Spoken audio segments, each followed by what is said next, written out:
またあの人と。いつものホテルで会った。あの人は、こんなことを言った。昔、私も会社に勤めてたの。いろんなことがあったな。はじめは、環境に適応できなかった。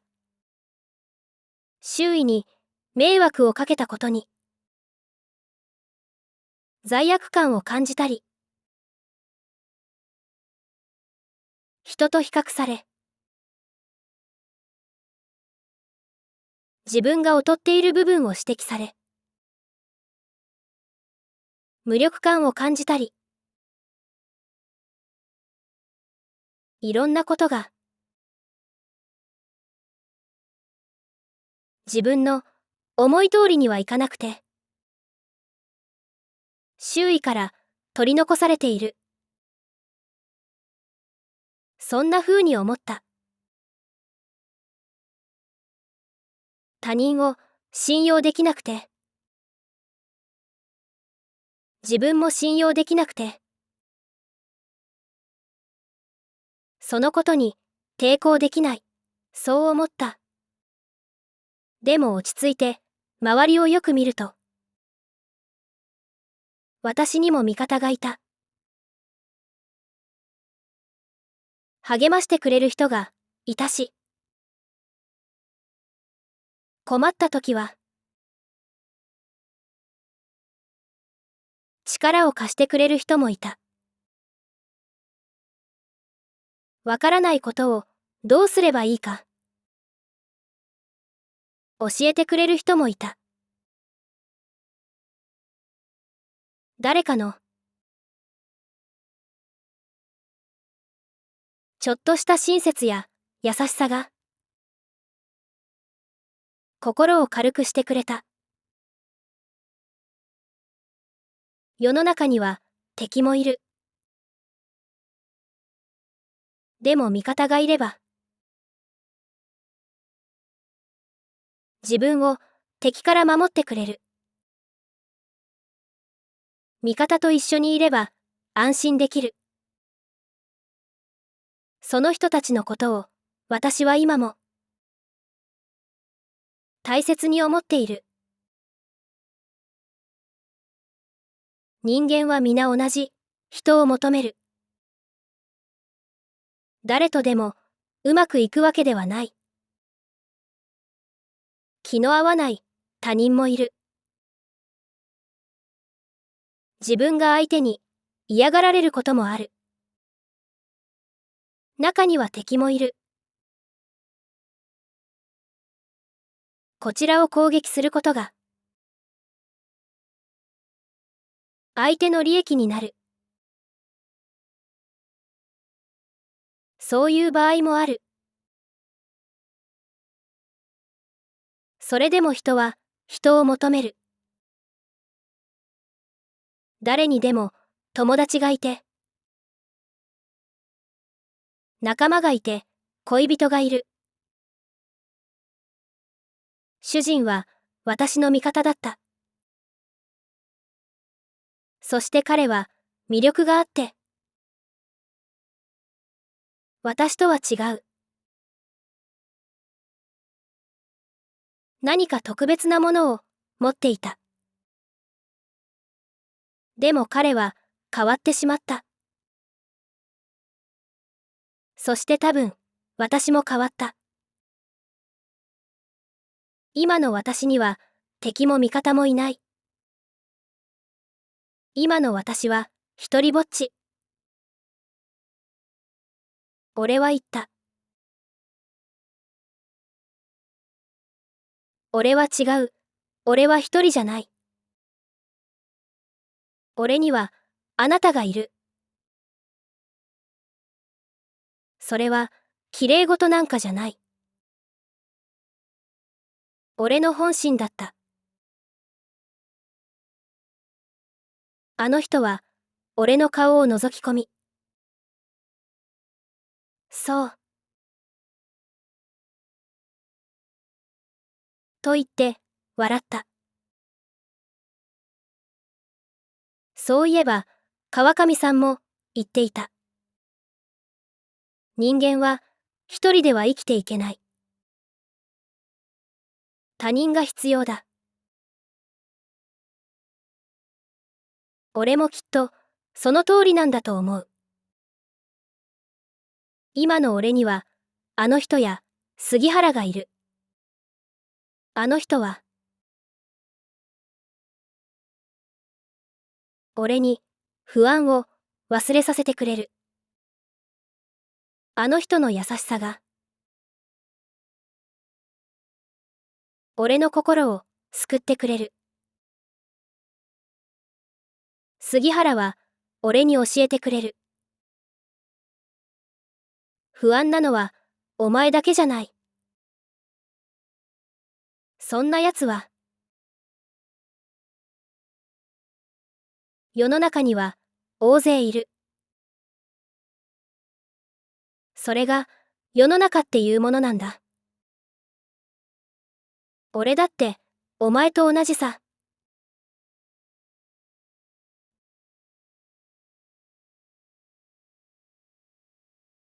また兄から電話が来た。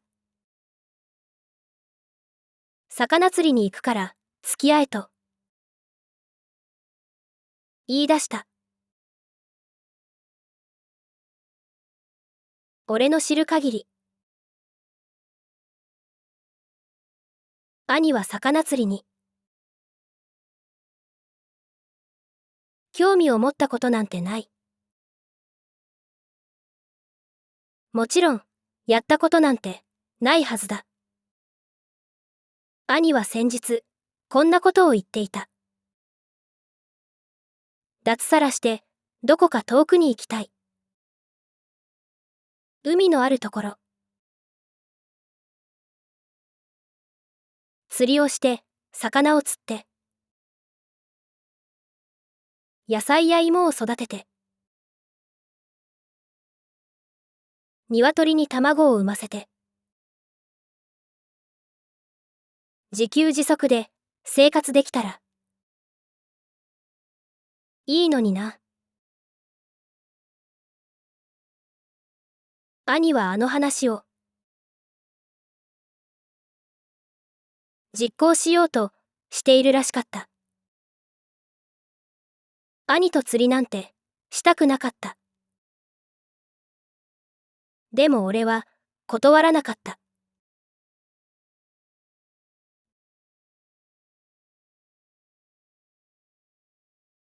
土曜日の朝、小田急線江ノ島駅で兄と落ち合って江ノ島に向かって歩いた。そしてそこには俺が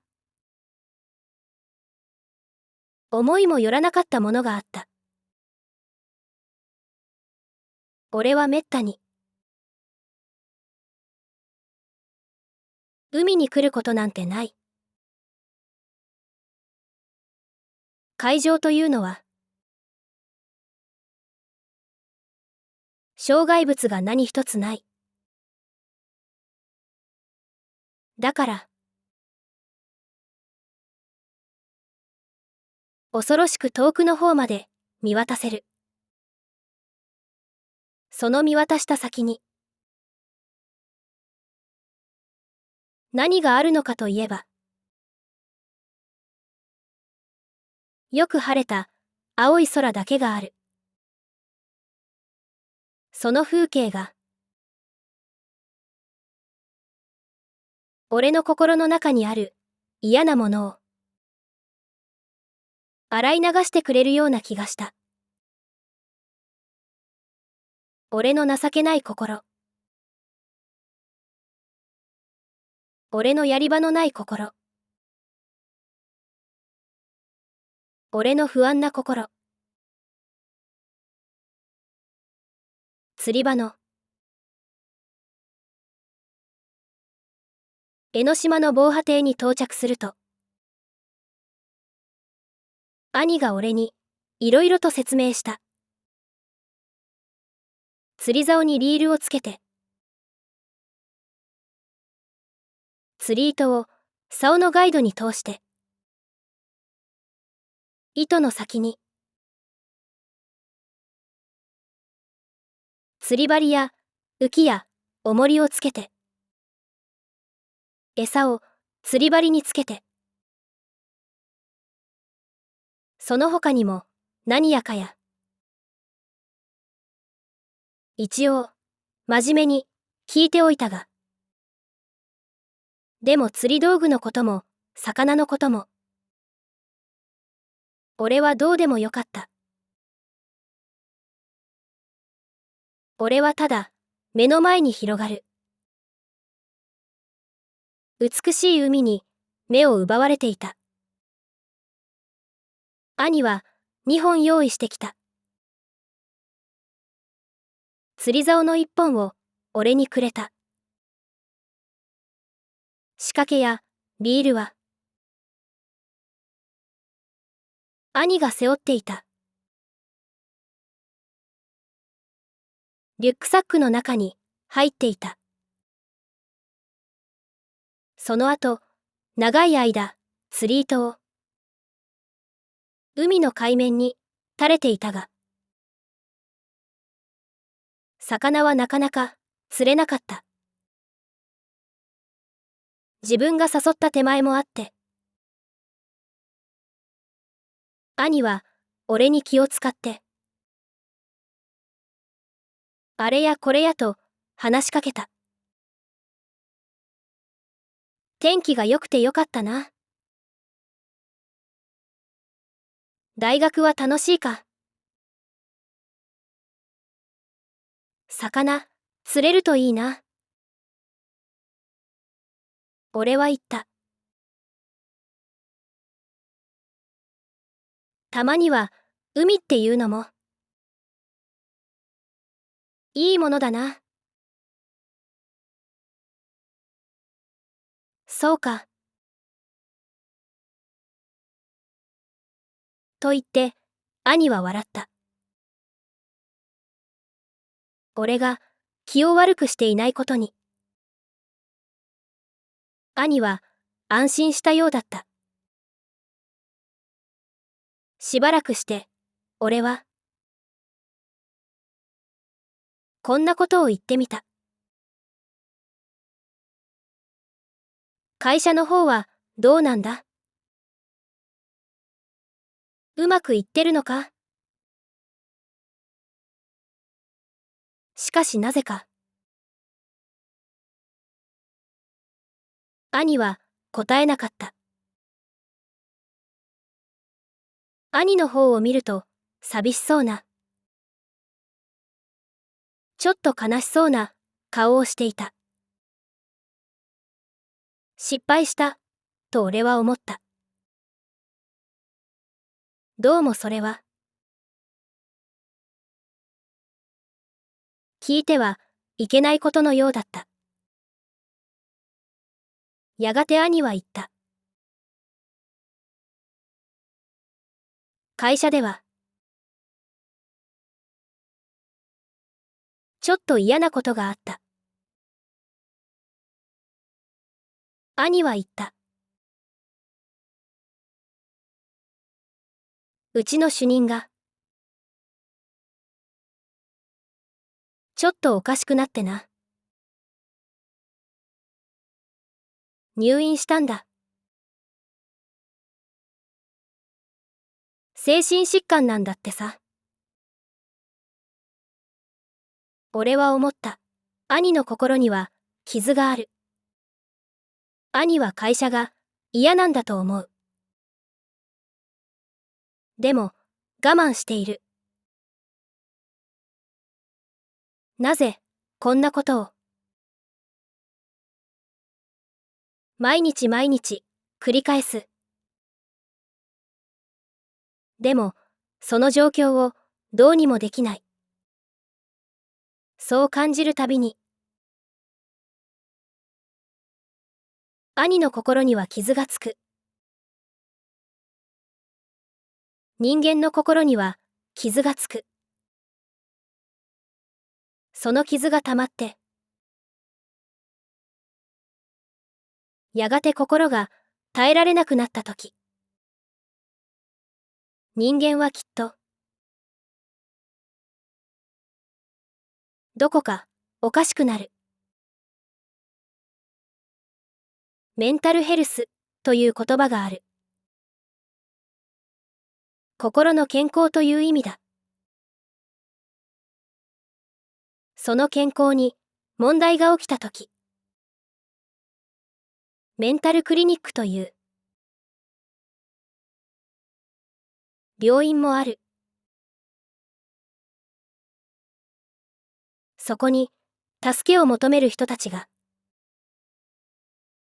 世の中には大勢いる。俺の心にも多分傷がある。世の中に違和感を感じることでできる傷。自分の未来が見えないことで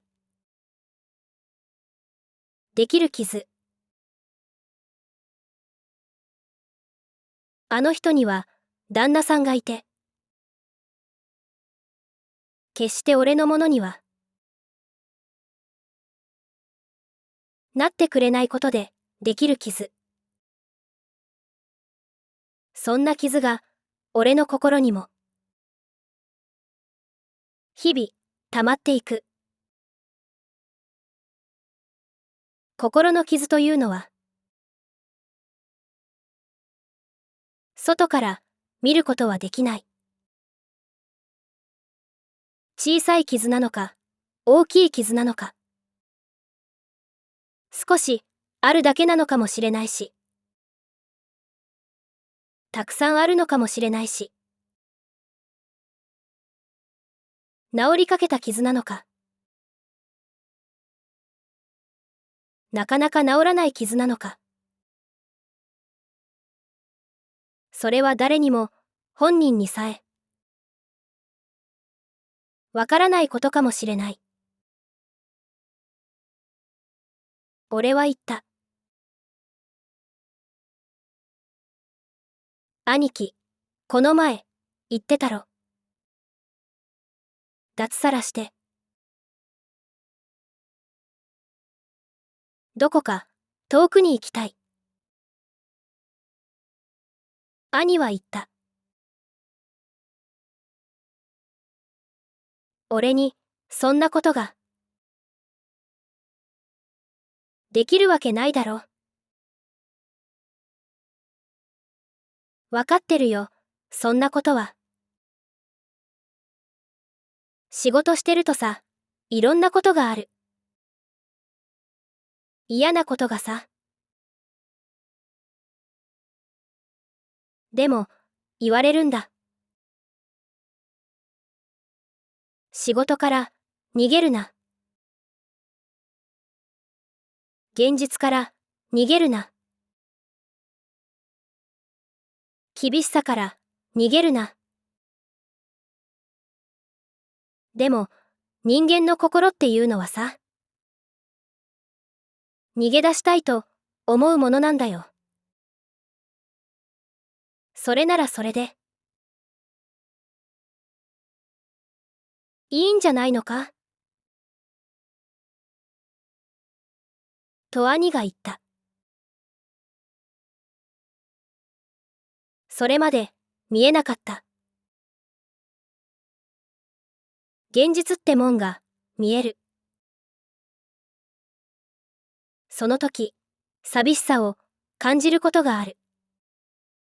それは決して悪いことじゃない。俺も兄も寂しさを感じていた。